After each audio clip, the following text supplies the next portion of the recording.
Welcome to Psychoscope, where human psychology is decoded.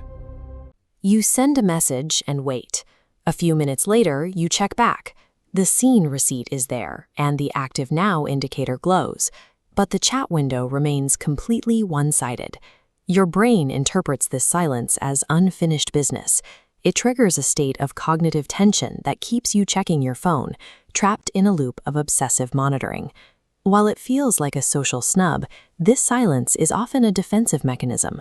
It is the sound of a brain attempting to regain its emotional equilibrium in an environment where we are expected to be reachable every second of the day. The delay we experience from others is rarely a simple lack of time. It is a reflection of the mental energy required to turn complex thoughts into a digital response.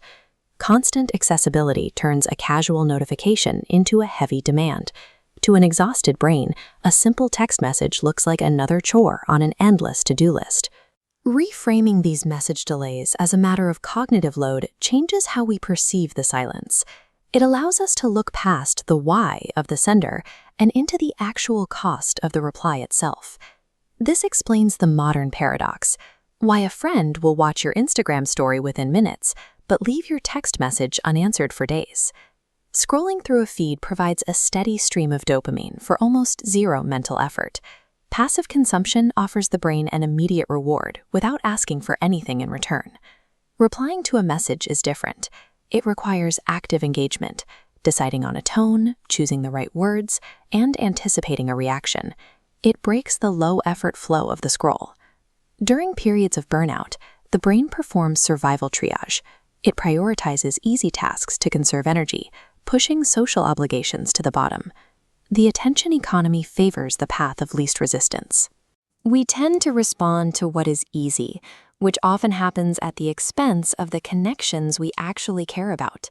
This is why group chat banter feels effortless, while a real question can sit unread for a week.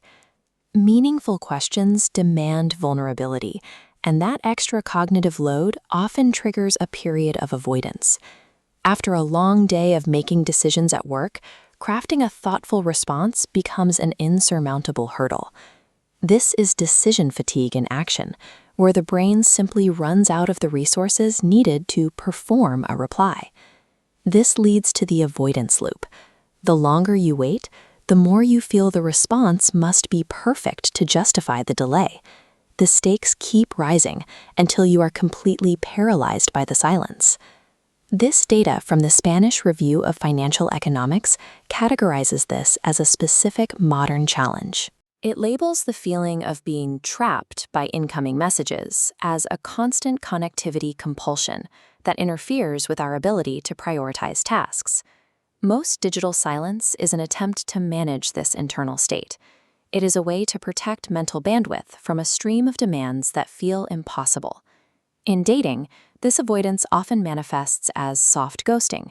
A person stops replying to direct messages, but continues to interact from a distance by liking photos or viewing stories. For those with avoidant attachment styles, direct communication feels like a threat. They maintain a digital connection while keeping safe psychological distance. These inconsistent replies tap into the reward cycles identified by B.F. Skinner. He found that intermittent reinforcement, receiving a reward at unpredictable intervals, is the most effective way to keep an individual hooked. This graph illustrates how breadcrumbing functions like a slot machine for the brain. The occasional low-effort message provides just enough of a dopamine hit to keep your emotional investment high, despite the lack of commitment. Even orbiting, watching stories after a breakup, serves as a psychological buffer. It allows someone to monitor your life without the vulnerability required for real conversation. We have to remember that being online is a performative state. Seeing someone active now tells you they have a connection to the internet, but it reveals nothing about their emotional availability. To reclaim your peace, you have to address your own rejection sensitivity. In the absence of a reply, our brains naturally invent negative narratives to fill the vacuum of information. We often suffer from projection bias, assuming that because we have the capacity to talk right now, the other person must be in the same headspace. This anxiety is a universal byproduct of the digital age. Even public figures like Selena Gomez have spoken about the stress of managing communication expectations and the mental health toll of constant availability. One practical tool is matching. By adjusting your own response time and effort to reflect the other person's behavior, you can protect your emotional boundaries and stop over-investing in silent threads. For your own replies, embrace the good enough response. Prioritizing the act of connecting over the perfection of the message breaks the procrastination loop and keeps the relationship moving. The weight of digital silence comes from a specific modern friction. We have achieved total connectivity, yet we still struggle to find genuine emotional availability.